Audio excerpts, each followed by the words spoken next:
This podcast episode is brought to you by Coors Light. These days, everything is go, go, go. It's nonstop hustle all the time. Work, friends, family expect you to be on 24/7.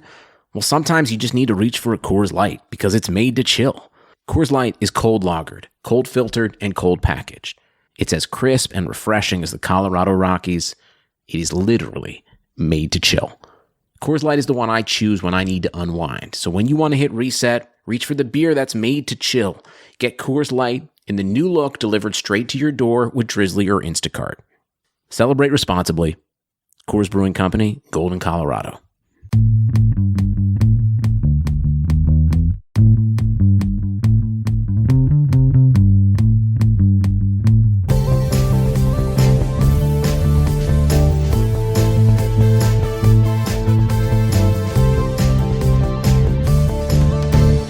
Welcome back to the Short Shifts podcast. I'm your host, Ben Burnett. Joining me, as always, your other host, Louis Ezekiel. Louis, how are you doing tonight? Doing well. Recording here on Mardi Gras. It's been nice to drown some of my concerns over all of these crazy schedule changes in some delicious chocolate punchkis from Sweetwater's Donut Mill down the street. Drove off at 6 in the morning in the deep, deep snow to go pick up my donut order. It felt very Mardi Gras to me. I don't understand what you're talking about even a little bit. Are donuts a Mardi Gras thing? Yeah, it's Fat Tuesday. So at least in Michigan, Fat we have lots Tuesday. of Polish people. Yeah. That's a thing? Well, it's a thing for religious people and also people who love to eat donuts on a random Tuesday in, February. I haven't talked about this on the pod, but I've been playing a lot of the Tim Hortons Goal Challenge, and in doing so, I have the Tim Hortons app, and donuts are more accessible to me than they've ever been before. We're in the middle of an ice storm, so I'm not going to Uber Eats donuts to my apartment, but interesting. Thank you for teaching me about Fat Tuesday. I did not know about this Mardi Gras AKA. Let's get into today's hockey headlines. Of course, the Short Shifts podcast is brought to you by Keeping Karlsson. We are your twice weekly check-in for news, takes, everything that basically happens in between those Sunday mega shows that Brian and Elon host. We are going to keep you up to date. And we're going to start with a very quick headline here talking about the schedule changes that were announced today. This shouldn't have a massive impact on most fantasy teams unless you are as detailed a schemer, as a streamer, as our scheming pal, cousin Dave Betton, who hosts the Stream Scheme podcast. Basically, the only change for this week is that the Rangers are going to lose a Sunday game and the Devils are going to play the Capitals in their stead. They've preempted them.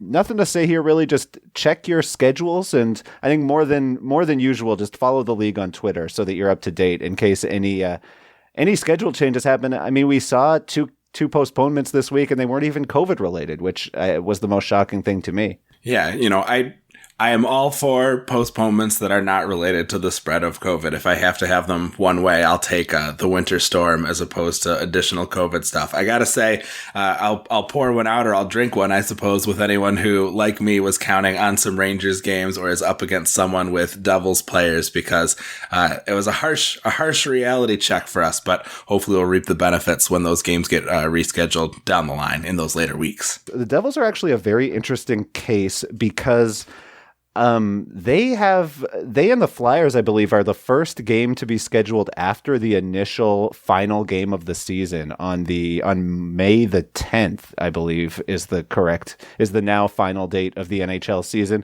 And I've seen a few Devils beat writers tweeting about the fact that the Devils play, I think, something like, and I'm eyeballing or whatever. It's like 44 games in like 82 days or something ridiculous. So yes, you may get a frenetically paced rest of the season from your Devils players, but they also could be pretty worn out here. So it could be up or down. Somebody like Mackenzie Blackwood, who is killing it again tonight, somebody may deal with a little bit of fatigue in the back half of the season. I don't know. We don't know. This is all unprecedented, right?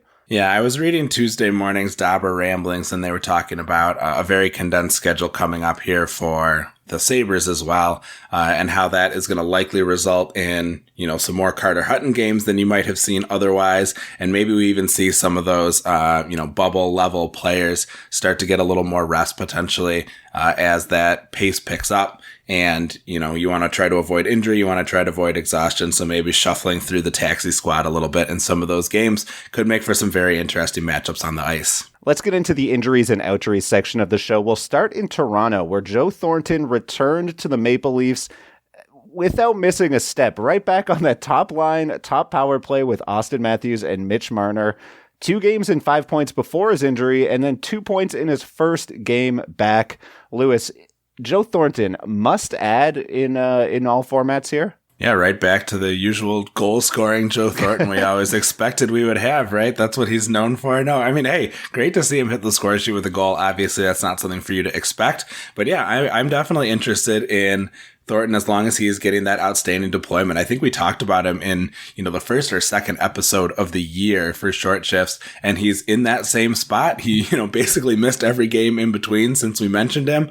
But yeah, I'm definitely interested as long as he's going to have that deployment just by, virtue of playing on the line with Austin Matthews, and they've got all these games against Ottawa coming up. Like, he's going to get points. It's inevitable. So as long as he's out there touching the puck, very interested in having Joe Thornton on my roster. Well, and so I asked you, though, addable in all leagues, and I have to assume you don't actually. I was being sarcastic. I see what you're saying. If you need him, like if you're doing Cats leagues and you're relying on, you're not getting, as we said at the start of the season, you're not going to get a ton of shots. You're probably looking at assists, and power play assists is where he's going to be useful for you. But if you're, counting up points, that's obviously beneficial for you. And if it's just a points league, I still like him there. But yes, I should temper any expectations in Cats leagues that he's not going to be shooting for you. He's certainly not going to be hitting anyone for you. Not going to see much in the way of PIMs. Yeah. So yeah. And I think that basically you can stream Joe Thornton in a lot of different leagues. The Leafs have a pretty good schedule this week. They have a back-to-back after tonight, so maybe he's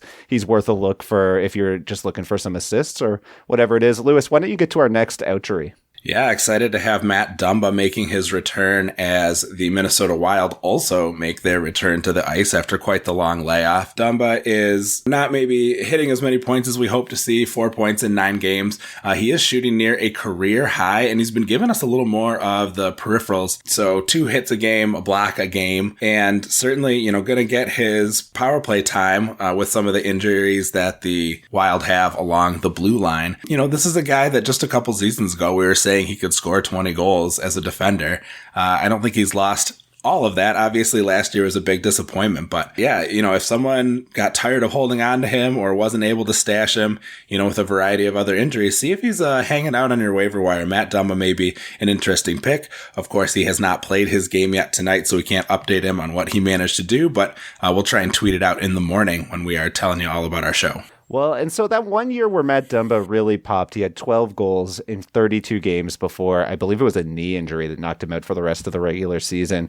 On pace for 31 goals as a defenseman, which would be pretty much unheard of in today's NHL. I don't see the 20-goal upside anymore. I mean, that year he was shooting 13%, and this year he's shooting 12%, but before that, he's never eclipsed 10 before. So, I mean, I see him more as, on a good year, he's going to get above 10 goals. But on a regular year, he might just be one of those, like 10 to 12 goals is what I would expect. And if you're getting a little bit more puck luck, maybe you'll get some extra goals there. If I can clarify, I'm talking about the Matt Dumba discourse here, right?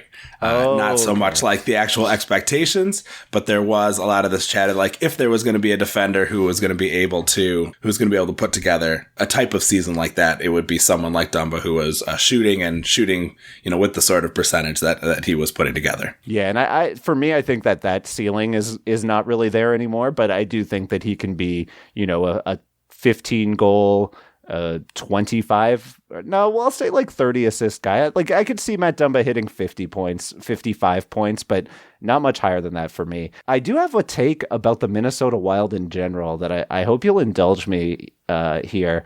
I'm a little bit nervous about the Wild as they return, and in particular, I'm nervous about Cam Talbot. Now, I say this having watched the first 2 periods of Mackenzie Blackwood's return in New Jersey, and he looks fantastic. But there's just something about COVID. It's not hitting everyone the same way. I'm just nervous that Cam Talbot behind a team that has, and again, Mackenzie Blackwood is the argument against me, the data point against me. But I just have a bad feeling about Cam Talbot. We had a chance to choose, before the year started, we had a chance in a draft to pick between Ullmark and Talbot. And I was really happy to have gone with Talbot in the preseason. Right now, I think I would lean Ullmark, which is kind of crazy considering we've already seen the Sabres come back from COVID break and they look sloppy. So I don't know. Maybe this is just my tinfoil hat on here, but I'm nervous about Cam Talbot. I am too. I think, we picked up Kaapo Kähkönen in the FHT league that we are playing in. And I think that was a good pick because I do think he's going to get a run of starts here and potentially have a chance to solidify, an opportunity to hold on to a few more. We don't know many specifics about the details of what's going on with Talbot, but because he is on that list, it also has me a little bit concerned, especially the way we've seen it slow some players up, like Mika Zibanejad, for instance, obviously not a goalie. But yeah, I'm with you. I have some trepidation about how we might see Talbot make his return. So obviously right now he's listed as out. You can keep him on your IR and sort of see how things go. One thing that I do hope is that when Talbot does make his return, he's going to be getting back in behind a team that's had a few games to acclimate from returning from their break. And I think that may be beneficial. I think what we're seeing with the Sabres here, maybe it's just a matter of the Islanders scoring early and then kind of putting a stranglehold on the game with their defensive style. But, I think there is something to be said that maybe they aren't quite up to game speed. I remember watching Monday night's game and just watching the futility of the Sabres offense in the third period, where I think they maybe managed a shot. The only shot was taken off by the offside. So maybe that conditioning is not there quite yet. Yeah, I think that it's a good point. They are playing a stingy defensive team. But the other thing here is this is, like I said before, this is unprecedented. We're having to make theories as we go, and some teams are going to look okay, some teams are going to look wacky. Right now, we don't know what Minnesota will look like, but it's not great to have Cam Talbot still on the COVID list, I guess, is how I feel. Lewis, we have to take a break. Coming up, we will talk about some hot streaks and some cold streaks. You're listening to Short Shifts. Like any good team, hiring the right employees for your front office is just as important as recruiting the best players for the game. That's why you need Indeed. Indeed is the job site that makes hiring as easy as 1, 2, 3. Post, screen, and interview all on Indeed. Get your quality shortlist of candidates whose resumes on Indeed match your job description faster. Only pay for the candidates that meet must-have qualifications, and schedule and complete video interviews in your Indeed dashboard. According to Talent Nest, Indeed delivers 4 times more hires than all other job sites combined. Get started right now with a free $75 sponsored job credit to upgrade your job post at Indeed.com/Blue Wire. Get a $75 credit at Indeed.com/Blue Wire. Indeed.com/Blue Wire. Offer valid through June 30th. Terms and conditions apply. Welcome back to Short Shifts. Lewis, we're going to get into some hot streaks and some cold streaks. Why don't you start us off? Yeah, we got to go to Monday's Toronto and Ottawa game, the first time in franchise history that Ottawa came back from a 4-goal deficit to win the game. And the hero of the day was Evgeny Dadonov, who people are quite excited about. We were having a conversation with Shane in our Twitter and, talking about Dadonov kind of being a disappointment. And all he's done is just go off with 5 goals and 0 assists in 5 games. This is a big time course correction for him after only scoring 3 points in the 12 games before this streak started. A big area of improvement is that during this 5-game streak, he's averaging 3 shots a game, when he was below 2 shots a game in those 12 snoozers previous. It also helps that his shooting percentage went from 4.5 to 33%, so don't expect this Goalapalooza to last. But with the team only shooting 6% while he's on the ice overall, including, his incredible puck luck over the last few games, I think you can probably expect a few more assists in there to help pad his numbers. There's nothing out of the ordinary about his individual points percentage, so he's getting in on about as many goals as should be expected. So that's not an area where I'm expecting to see a big change. But certainly I don't think they're going to keep shooting 6% while he's on the ice. We can expect that to tick up a little bit. He should be able to add a few more assists than he's been getting in this hot run. Yeah, I didn't lose faith in Dodonov, not because I kept up the faith in him as a player, but right when everyone was starting to drop him was right when he got on line one, power play one. And that is not the time to be dropping your snoozers, not when they get the boost in deployment. Since then, he's been dropped down to that second line, which in Ottawa, the second and third line are kind of interchangeable. He's playing with Nick Paul or maybe even Artem Anisimov now, but basically nobody that you're excited to see your fantasy player play with. But he's scoring right now, and that's all that really matters. And I think that we forget sometimes in this, like, everybody's got such a short memory that we forget that he showed up on a new team, no training camp whatsoever. It's going to take some of these players a little bit to get adjusted to their team, and I think that explains quite a bit with Dodonov. But you're right. The most exciting part of what's going on with him is the fact that he is shooting quite a bit again. I'm excited to hear about that. Yeah, great observation. If I can just add one more little piece of non-fantasy errata, but in that game, we had Pierre Engvall score his first goal in quite a long time for Toronto. Do you know the last game that he scored a goal in? Yes, it was the game that they blew it against, not Columbus. David Ayers. It was the David Ayers game. Yes, we have the same Twitter feed. It makes sense that I that I knew where you were going with this, but absolutely, yes, Pierre Engvall, welcome back to the show. I'm going to move on to our next hot streak, and this one is in Long Island, where Ryan Pulock, who got off to a very cold start to start the year, now has 5 assists in his last 7 games. He maintains top power play, playing next to Noah Dobson, with Barzal, Eberle, and Anders Lee. Ryan Pulock, a guy who I think at this point is basically just course correcting. This is, his full season stats to me are the guy that he is what you should expect moving forward. I don't think he's the hot streak guy, and I don't think he's the cold streak guy. This is just what happens to defensemen. They go on hot runs, they go on cold runs, and then at the end of the year, you're like, all right, they got 40, 45 points. I'm glad I held on, I guess, because they were better than, dropping him for a Justin Schultz, who I think will be less productive on the whole than Ryan Pulock, who at least gets that top power play look. Something that we always have to remind ourselves with defenders sometimes is we can get very impatient with them. Pulock was not picked to be a high-scoring defender necessarily, but to provide some scoring in addition to providing some nice peripherals.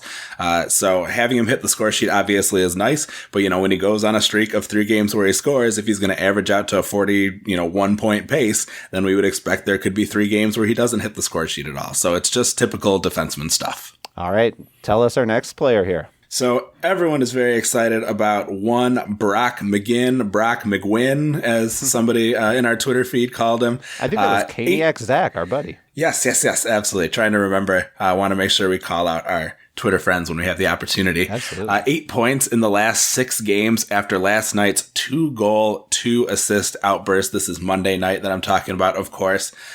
So that does mean that it was a modest 4 points in 5 games, a more modest 4 points in 5 games before the Jackets melted down. Obviously, it's great to have McGinn on that top line in Carolina with Tavo and Sebastian Aho. A little concerning that he has 3 games under 14 minutes during this streak, although I think last night's 11 minutes are excusable. We talked about this partially being score effects as they ran away with that game eventually in Columbus.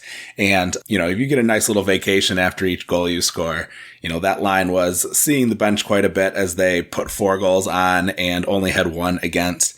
A little concerning, he's also not getting time on the power play, but his even strength deployment is excellent, and the Canes are near the top of the league, or maybe the top of the league in expected goals for. I don't think it's unreasonable to expect that he could pace for 60 points over 82 games while he's holding this line 1 deployment. Obviously, the Canes are not going to score 7 goals every game, but it's been fun, and it's nice to see Svechnikov meshing so well with that Fogle and Jordan Staal line. Gotta call out Jordan Staal here when I have the chance. Love him. He's really helping me out. But that's really opened up that spot on the top line for McGinn. Could be that he loses that spot if Brendan Moore decides he needs Svech back up on the top line. But the Canes have not lacked for offense lately, so I would expect these combos to stick for a little bit. 60 points, huh? I don't know. That might be the hottest take I've heard from you this year. He's shooting 28%, Lewis. He's got 6 goals on his last 13 shots. You think he could do 60 points?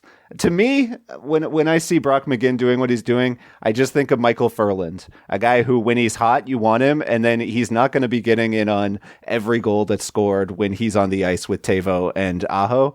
And Michael Furland on that line was on pace for 45 points. That seems about right if Brock McGinn can, maybe 50 if he gets lucky. 60 to me is a bridge too far, my friend. You've offended me. Okay, well, fair enough. Maybe my eyes are getting too wide here as I bask in the offensive glory of the Canes. But I could see him. I think he's going to do better than Furland in terms of pace. And I just think that he's going to have better opportunity. I think we saw Furland cycle from time to time off of that line. And if Fogel, Svechnikov, and Stahl line can stick together, if they can continue to be productive while splitting up Svech off of that top line, I think it's really going to open some doors here potentially for McGinn. But we'll see how it goes. Well, and so I would not say that I expect Svech to be the one who would take that. I would think that they would give maybe Marty Necas a shot up on that top line. Somebody or Jordan Martinook, like Cedric Paquette, like Jesper Fast. Like I think that they, Marty Necas is obviously a different type of player, but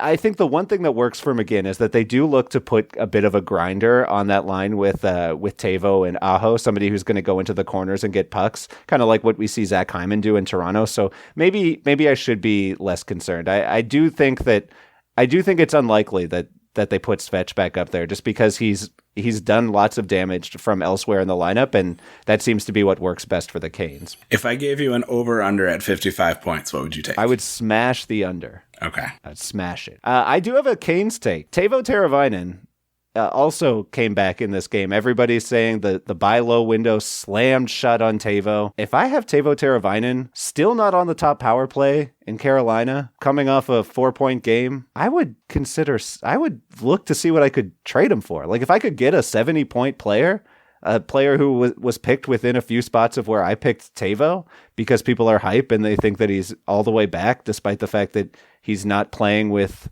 Aho on the top power play unit, I would make that swap. Interesting. I'm a little more nervous on Think because I worry that Stahl could lose that spot when he eventually cools off. Obviously, he is red hot, incinerating everything in sight for the moment, but I don't see Stahl's top power play deployment lasting the whole season. I think Teuvo will get his shot up there, and that's what has me thinking that he could still certainly hang in there. That is a fair point. I could see him taking, if not the Stahl spot, the Trocheck spot. So yeah, if Teuvo gets back up on that top unit, it's back to our conversation that we had a few weeks ago, where we're talking about how we're not that concerned because we expect him to get up on the top unit. But I remain nervous about Teuvo just because of the fact that Brind'Amour has not put him back on the top unit just yet. Yeah, I am a little surprised that it hasn't happened already. I am very pleased, obviously, and I think the Stahl owners are as well, but we're all sort of waiting for that other shoe to drop. All right, Lewis, that's all the time we have for tonight. These shows go by so quickly. I swear we could talk for another hour or so, but this is the short shift, not the long shift. The long shift is Sunday night,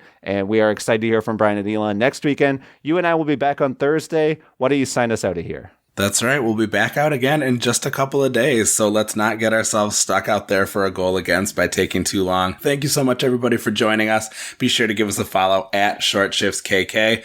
Brian and Elon, of course, are at Keeping Karlsson. You can follow Dave Betton of Stream Scheme at NHL Stream Scheme.